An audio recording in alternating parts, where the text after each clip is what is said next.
about to start. So our next speaker has more than 5 years of experience in AAA game development. Amongst his titles are Skyforge, Thief, Deus Ex, and Rise of Tomb Raider, and Red Dead Redemption 2. Please warm greetings to Peter Sikachev.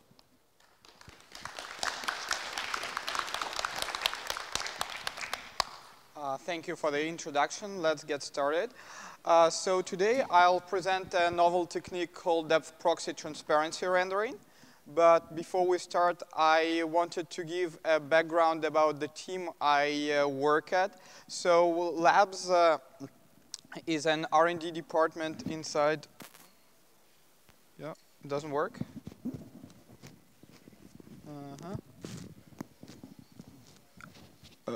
Oh, okay. Yeah, sorry for that. So Labs is an R&D department inside Eidos Montreal studio. So our main goal is basically to research the novel tech, primarily the graphics tech for video games, and then among the techniques that we find prospective, we implement them in various game titles. So here's the outline of the talk. First, I will give an overview of the technique and the motivation why it's needed. Then I will describe it in details. And lastly, I will go into case studies where this technique could be applied. So first of all, let's talk about transparent objects in games.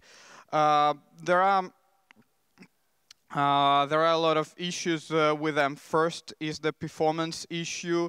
There is overdraw that involves drawing a lot of transparent objects in the same pixels and shading them. Second, some shading techniques that we need to be implemented or to be implemented differently, like refraction or post-processing should take into account sometimes that the objects are transparent. And last but not least, sorting is an issue, and there are different kinds of issues here, like sorting transparent objects inside a particle system, or sorting particle systems inside the volumetric effects. And the technique and DPTR mainly addresses the sorting issues, but I will show you how it could be used for some other applications as well. So let's go over the main sorting issues we encounter. So first off, on the top here, the pointer is barely used. Anyway, I guess you can see the top.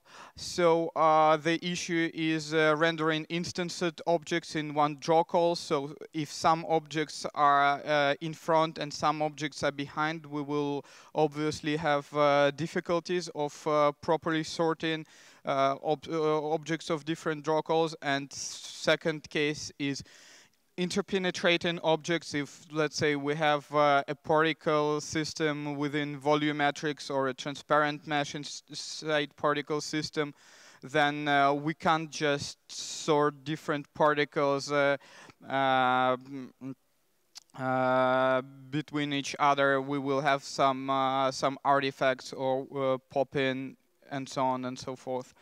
So one method that was addressing those sorting issues was so-called Proxy volumetric lighting, which became in the latest years an industrial standard.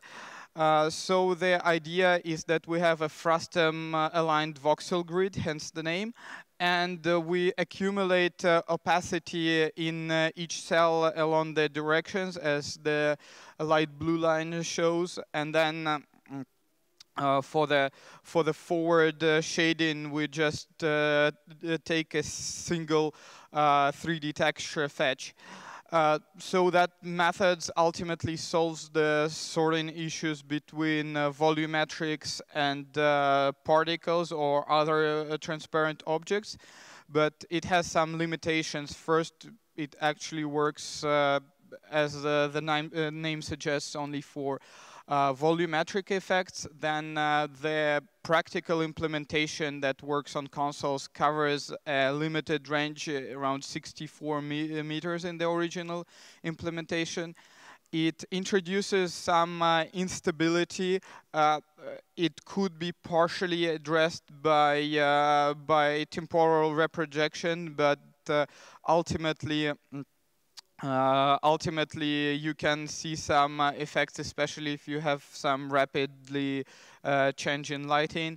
And then lastly, again, for the practical implementation at the current generation of consoles, the resolution is quite low, and you can't really render precise volumetrics or like small shade particles or transparent meshes would look like a joke with that. So there are certain limitations.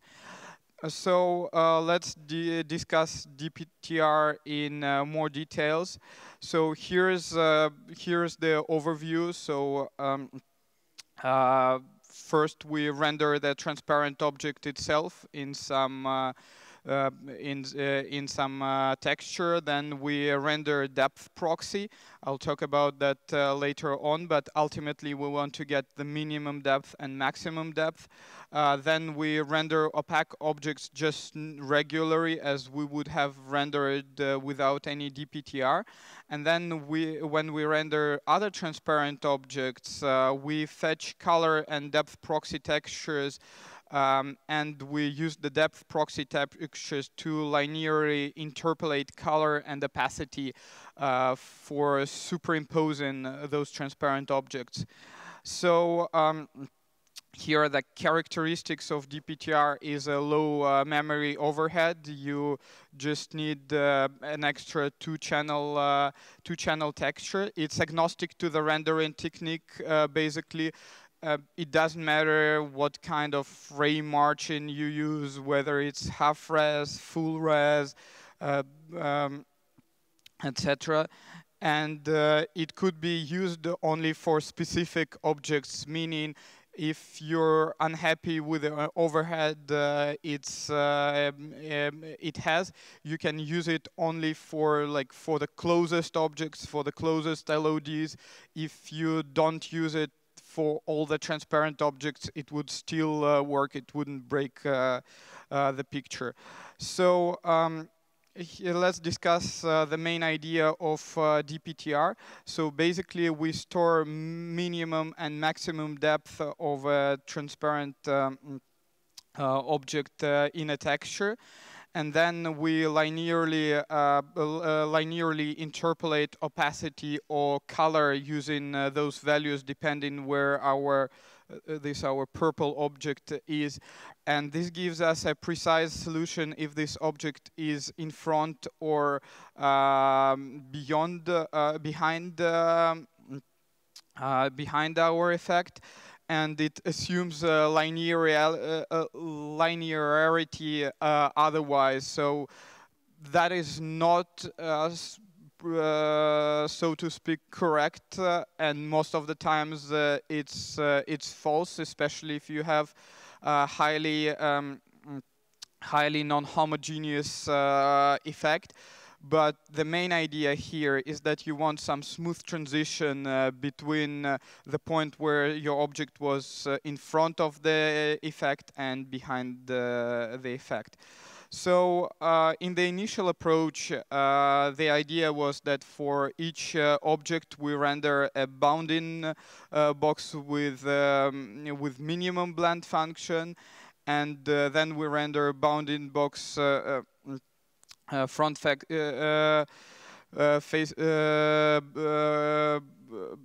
faces with a max blend function.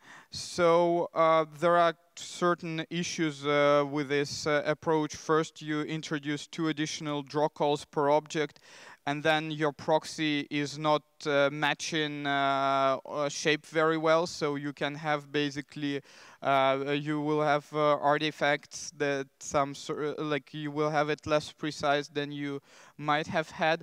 Then you would ultimately need to handle the case when your camera is inside your proxy, because you will not be rendering the front plane. And then basically you will need to sample the depth buffer when you're rendering because your back face might be behind might be behind what is written in the depth buffer, and then it would be called. So there is a whole sort of issues. So here's how we addressed those issues in the second iteration of the approach. Utilized MRT with separate blending modes. That functionality is available in DirectX 10.1 and higher. And you keep the same blending for your main render target, where you render color and the opacity. You use min blend for the render target with a near face, and max blend for the render target with a with a far with a max depth. But the issue here is that usually we would like to use as little bitness for those depths as possible, like 16-bit. And output into two 16-bit targets usually involves an overhead because and it's better to have a two-channel in practice, a two-channel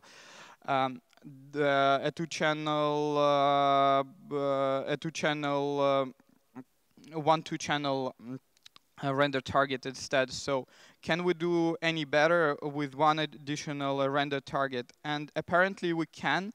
And the problem is that we can't use the different blending modes for different channels, but we can overcome that. But essentially, using the minimum blend function, and then instead of maximum depth, output a minus depth and negating it again when we fetch it. We clear this render target with max over 4 to avoid any sort of overflows when we do arithmetics. And we use the RG16F floating point format. But I guess we can, if we have any precision issues, we can opt for fixed point because we actually store in a world space depth, not hyperbolic depth. But we never ran into those issues. So here's the DPTR math. Basically, as you can see, it's pretty trivial. Here's the depth factor, shows how much of one effect we should superimpose over the other. So from heavy operations, there is only a division, and everything else is pretty trivial.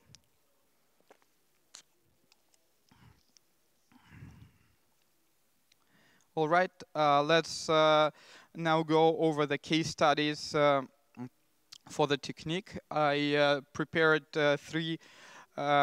So first case study, we got particle transparency sorting sample.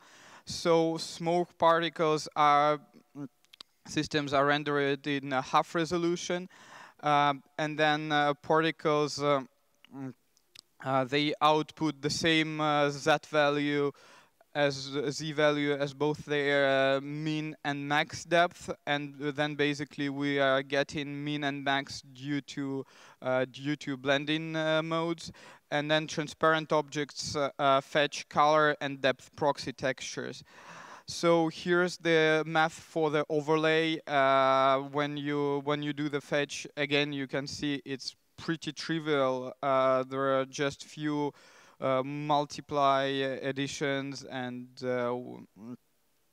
essentially so you don't get any overhead in that.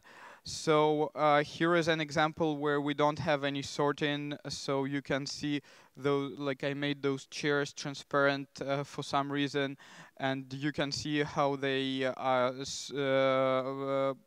overexposed, overshadow.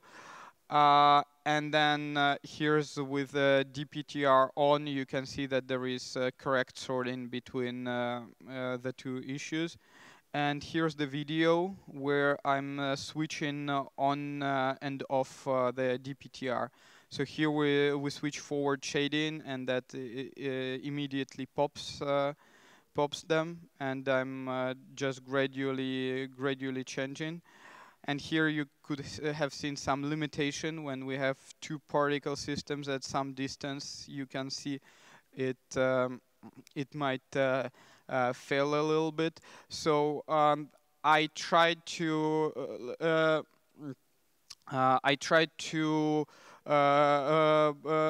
basically the overall performance, it depends a lot on your hardware and a lot on your on how many particles you render, how many overdraw you have. So it's kind of useless to use absolute numbers here. Therefore, I measured the overhead into percentage. So basically, if you're using RGBA 16F render target for your particles, and then you get around 25% overhead per particle system that outputs into those DPTR textures. And then the next use case is particle system self-shadowing. We have a single shadow map for all the casters, and we have an R8 opacity accumulation buffer. Particles again output their view space Z as both min and max. And then when we render, when we fetch the particle shadow during particle lighting pass, we use this DPTR texture for accumulated opacity. Here's the math that we use in the shader. Again, it's like it's pretty straightforward, and if you're happy with linear distribution, you can just remove this power. And then one thing that we needed to implement reprojection. The reason for that is that in shadow space, the particle billboards in shadow space and in view space, they mismatch. And then when particle disappears, the depth changes abruptly because our depth doesn't depend on the actual alpha value. So we reproject the depth proxy basically from the previous frame, and it didn't result in any overhead compared to the non-reprojected version. This reprojection is done in the pixel shader using the following math. And here are some samples. Here is no self-shadowing of the particles. Here is the Fourier opacity map, which we had in our framework before and which was quite costly. And during the comparison, if you pay attention to the top right corner, you will be able to see that there is some false occlusion produced by Fourier opacity map. Like I will switch back and forth, so you see this false occlusion in the top right. Here's the DPTR solution, which doesn't suffer from this ghost self-shadowing. And here's the video again in our framework.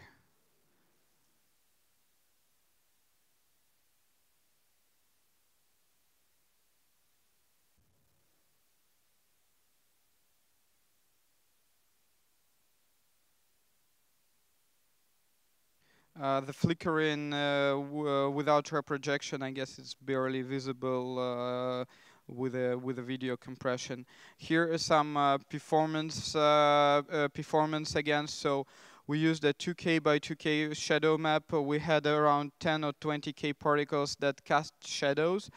And for just having opacity map, we had quarter millisecond and a third millisecond for the same with a self shadowing DPTR, and that was much faster than the Fourier opacity map implementation we had. Actually, like in the video, when the presentation is available, you can just see the absolute numbers. The timings are there. If you're interested. And the last sample is volumetric transparency sorting. So in this example, both particles and volumetrics are rendered in a half resolution, and volumetrics are the ones who output the view space mean and max depth. And then particles fetch volumetric color and depth proxy textures. So it utilizes basically the same math for superimposing as particle transparency case. So again, this is without volumetric fog. This is with some programmer art volumetric fog. Without DPTR, you can see that it stays behind all particles. And here is here the same effect with DPTR, and here you can see the same on the video. So if we're the volumetric fog, you can see that all particles are rendered on top without DPTR, and with DPTR, I'm not sure why this is happening. Sorry. With DPTR, you can see that all transitions are correct. And surprisingly, with our implementation, we didn't observe any performance any performance hit. Probably that was masked by something else.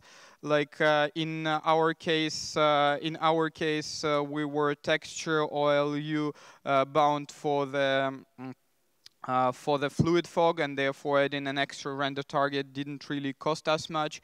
And we were probably ROP bound for particles, therefore fetching an extra texture didn't actually add anything up, but ultimately your mileage may vary. So this actually concludes the talk, but before the end I have to make a short announcement. At Eidos Montreal, we are hiring for numerous positions, and in particular, we are looking for several candidates at Labs, our R&D group.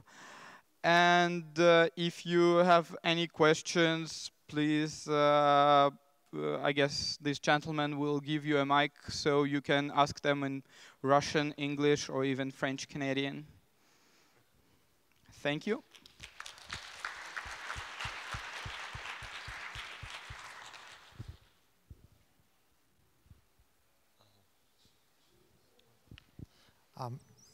Hello.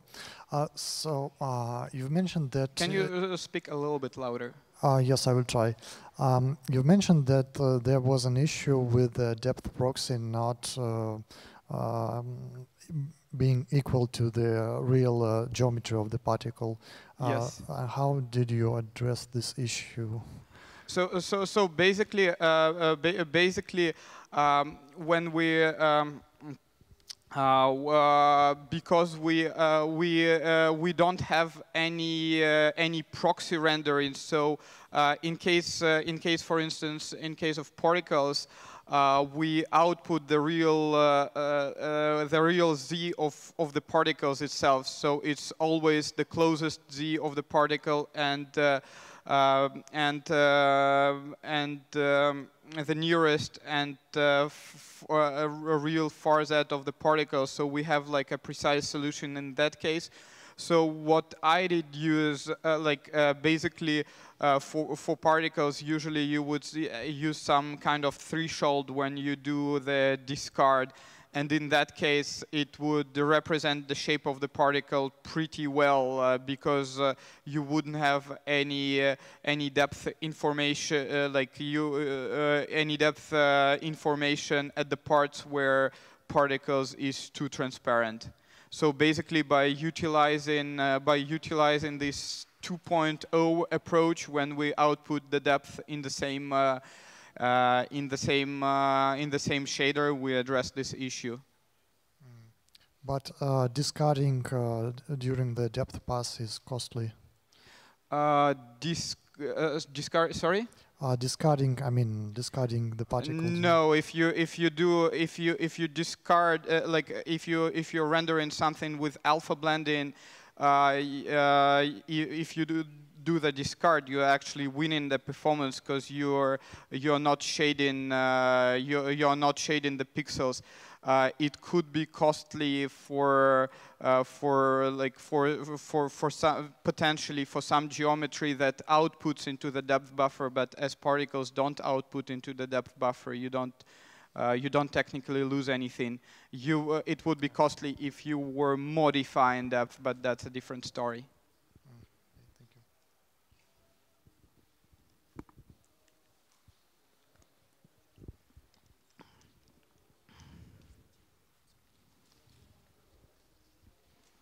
I know that one would be hard. Thanks for your talk. My question doesn't address directly to DPTR technique. I would like to know how you implement a lighting for your particles in this demo. For the particles in the demo, we actually had this framework I used. We originally made it for some particles testing. So we had several implementations. We had vertex lighting, pixel lighting. What is it? The lighting in the the main shader lighting, and then deferred lighting. And the one by default for those videos was deferred lighting. It's very similar to ones used in Doom or Killzone Shadowfall. Yeah. I can go in details if you want. No, my question is, as I saw in your demo, your smoke was lighted correctly in various of directions, but as I see, you rendered your particles as a billboards. Yes. But it was correctly lighted from left or right direction. Oh, okay. Okay. There were these spherized normals. So and there were like some local lights. So I apologize for the programmer's art.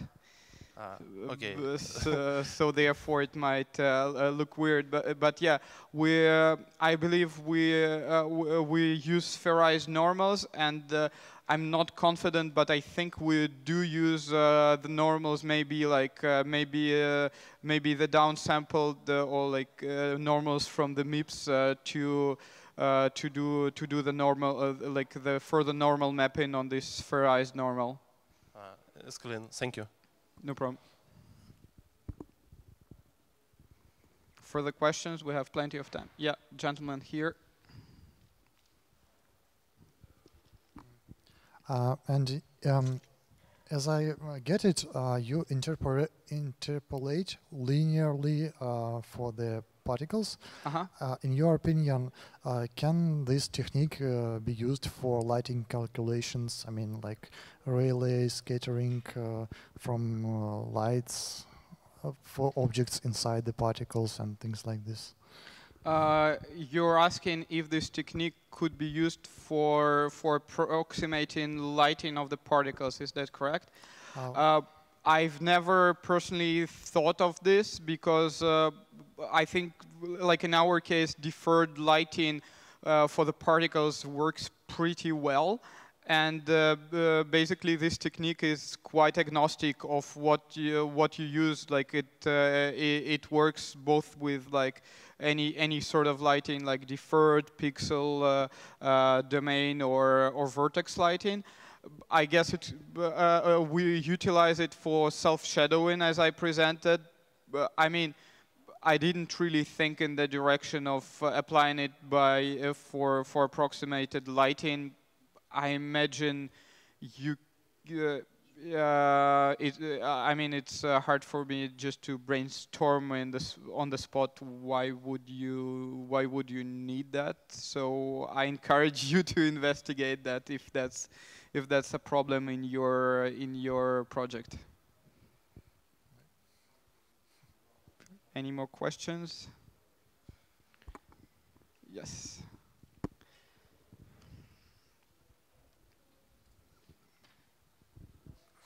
Можно я по-русски, да, буду? Да, конечно. So my question will be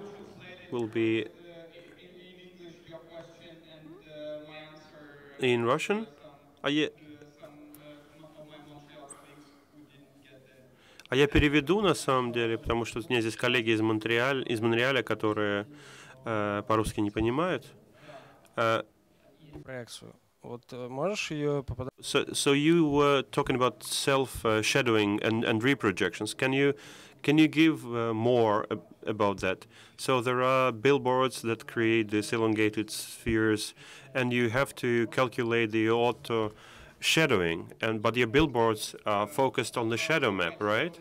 So how does this work? To talk in more detail about the self-shadowing part, I'll try to go.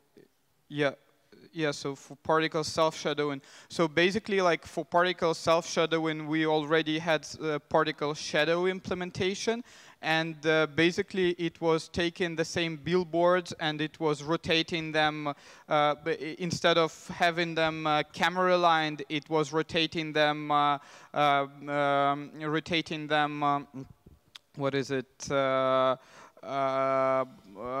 Light, like shadow camera aligned, right? And then there was an 8-bit one-channel texture where we were accumulating opacity from that. And then this map could be used to cast a shadow on any opaque objects. Basically, if you generate this, to generate this map, you use the main shadow map as a depth target. And then you will be getting a map that you can use for casting a shadow from particle objects on any opaque geometry. I think that is pretty trivial and it's been implemented already. But the main challenge is to have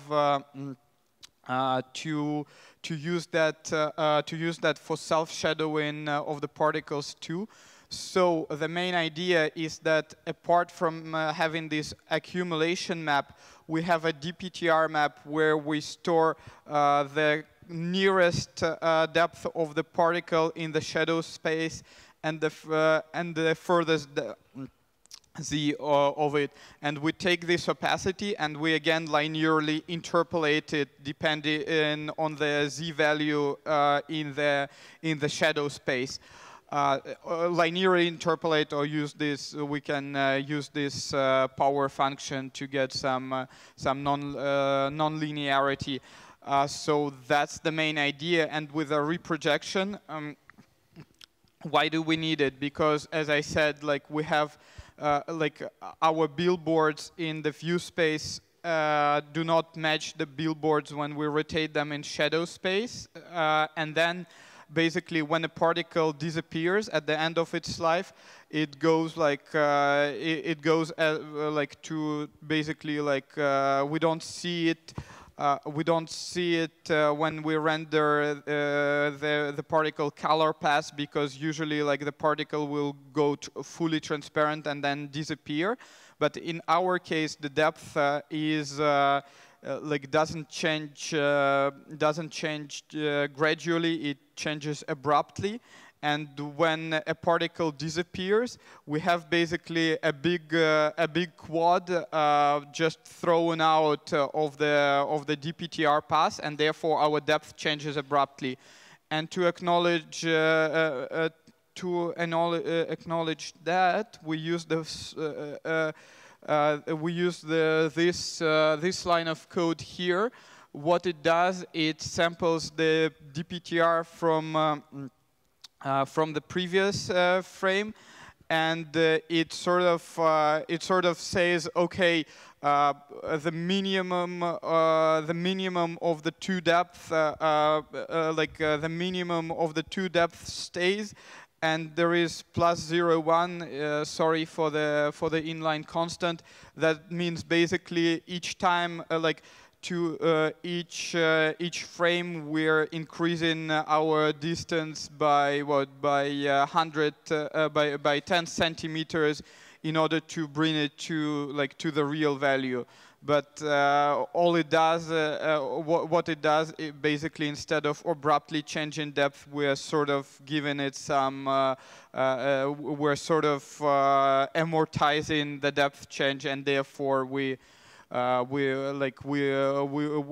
see some popping. But that really, this popping is really minor. You should look for it. It's I think when you have this sort of video compression, it's like barely visible. Did I address your question? Да, спасибо. Okay. Можно еще уточнение маленькое? Что конкретно? Okay, there's another question. What do you take from the billboard to understand the depth? In case of self-shadowing, we are outputting the linear depth from in the shadow space. Я имею в виду, связано ли это? No, what I mean is that is it based on the particle texture?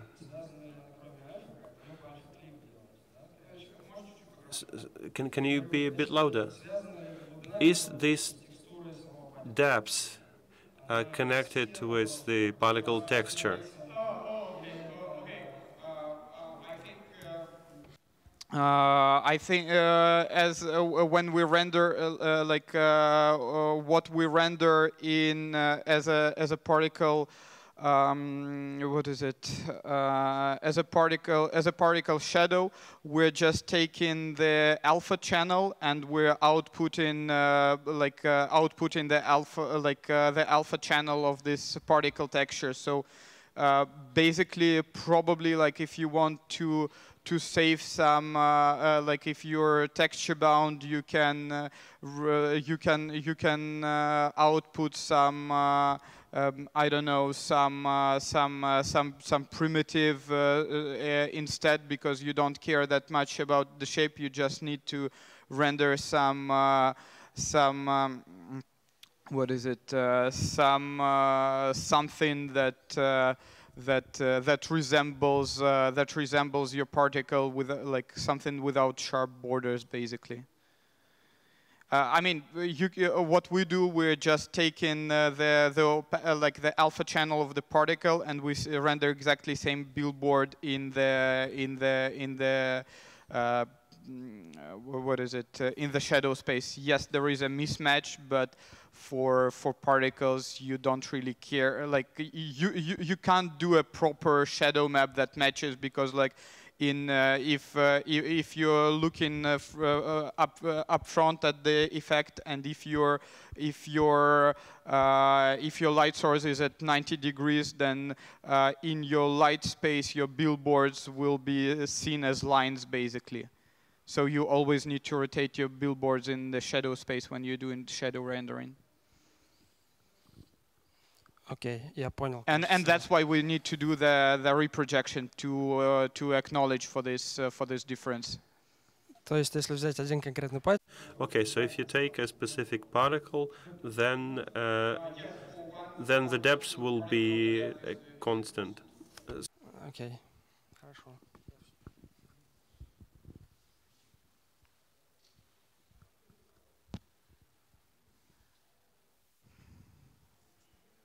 Any further questions? No? Then I guess we can enjoy a pretty long break. Thanks again.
Hi, we're with one of our speakers who just gave his speech here. Please introduce yourself. Hi, my name is Alex Shpilov. I'm head of gaming and esports at wiki.com. Hi. Hi, nice to meet you. So tell us, what's your favorite video game? Well, at this moment, my favorite game is Destiny 2. I have already spent a lot of hours in it, and it's really awesome. It is, I gotta tell you. But this is a new game. What about the very first video game you've played? Do you remember it? The first game was the first Quake. I played it with my dad in my childhood. That's really great childhood memories, I guess. So tell me, how did you get to the gaming industry? Well, I was user of some fan community about Steam and Valve games, and I began to translate some games from some news articles and so on from English to Russian, and Valve invited me to translate their games as a volunteer, and after this I became such a dedicated employee at Valve, and now I'm here. And what do you think about 4C? It's my second 4C. I have already visited 4C in Kiev the last year, and it's really cool. I really love it. Well, I hope you love this one as well, and I hope you get lots of new knowledge and share the knowledge as well. Did you have any questions from the audience that you really liked? Yeah, the audience was cool. They asked really cool questions, and I hope my speech was really useful for them. It definitely was. Thank you very much for your attention. Thank you. Thank you.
Hi, we've got one of our speakers again and wanted to ask him some questions. Hi, introduce yourself, please. Hi, my name is Andrei Sarafanov. I'm a senior 3D artist from Wargaming. I'm working on World of Tanks project and creating 3D models of our tanks. Fantastic. Andrew, tell me, what's the very first game that you've played? Do you remember it? Actually, I think it was Tetris. Yes, I was amazed by the quality of the assets. I love to play this game all the time. But later, after I saw what computer games can do, I was I've tried to move to the PC gaming, and now I'm working on huge PC titles, and I love it. Well, that's easy. Tetris had a fantastic destruction engine for its time. Yeah. But was it your favorite game, or which one is your favorite game of all time today?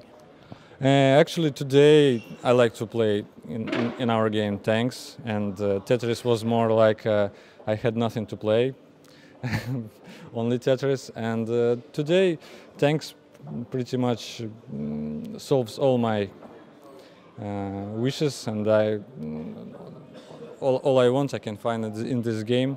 It's kind of simple, pretty fast, not very long session, and I have a lot of time to work on my own projects. So that's why I like to play the World of Tanks.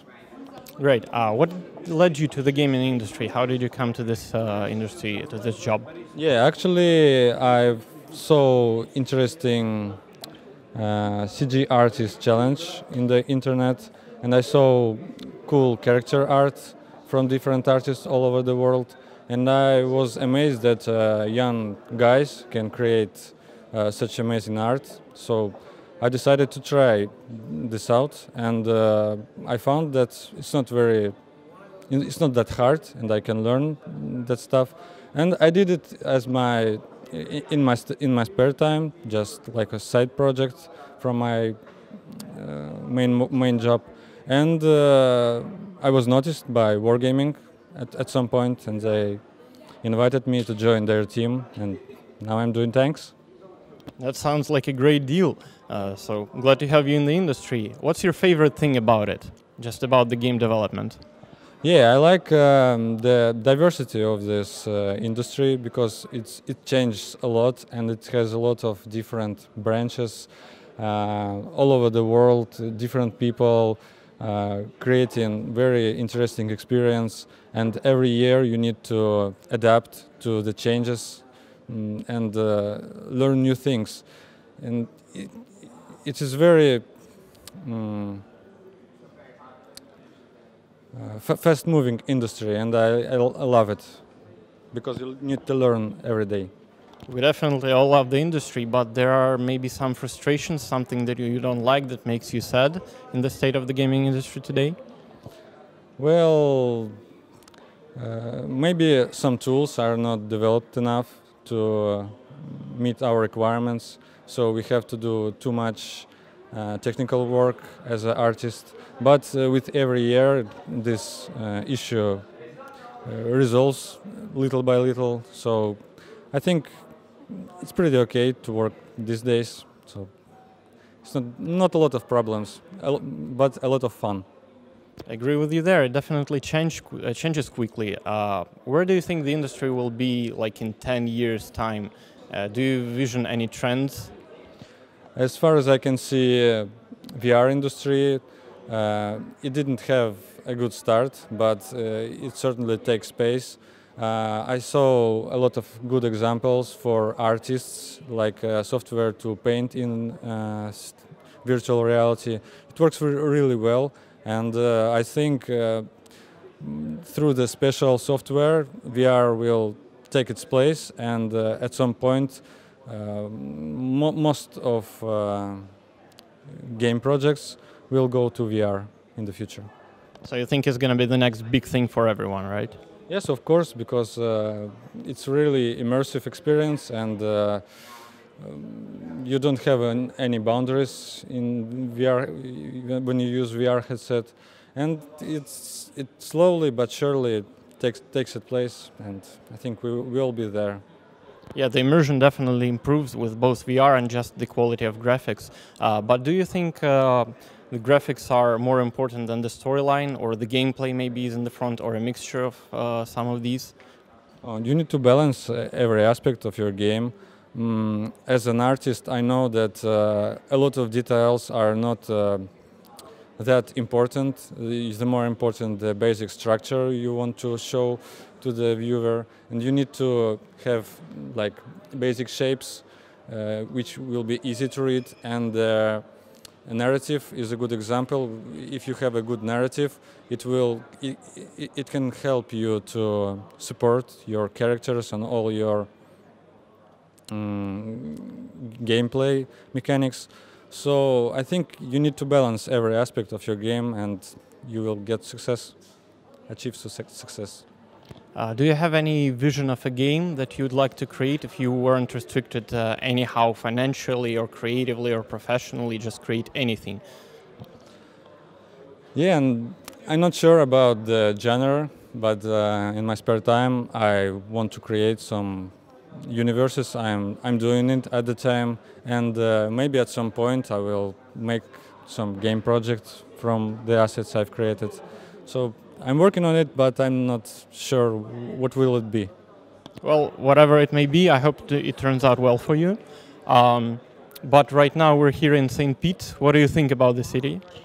It's my second time in the city, and weather this time is much better. And I love it because the architecture is amazing. Never saw anything like this before.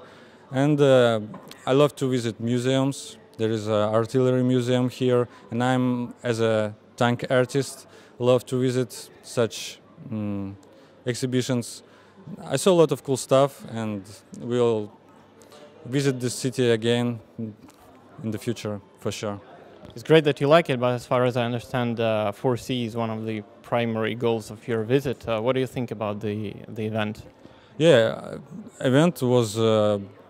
I didn't expect that so much speakers will come in one place, and I'm amazed by the quality of the organization structure so far.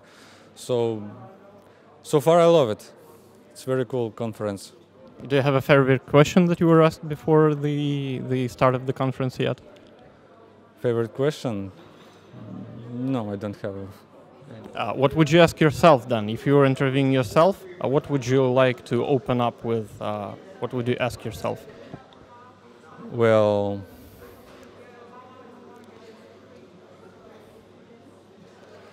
I don't know. It's kind of hard question for me. It's fine, but it's kind of a retrospective thing. And any presentation that you're particularly looking forward to? Which one would you like to hear? I've met a couple interesting people here, and I will attend their presentation for sure. But there are many of them, so I will not pick any one of them. Well, I hope you get a favorite sometime along the line, and I hope you like the event overall. Thank you very much for your participation.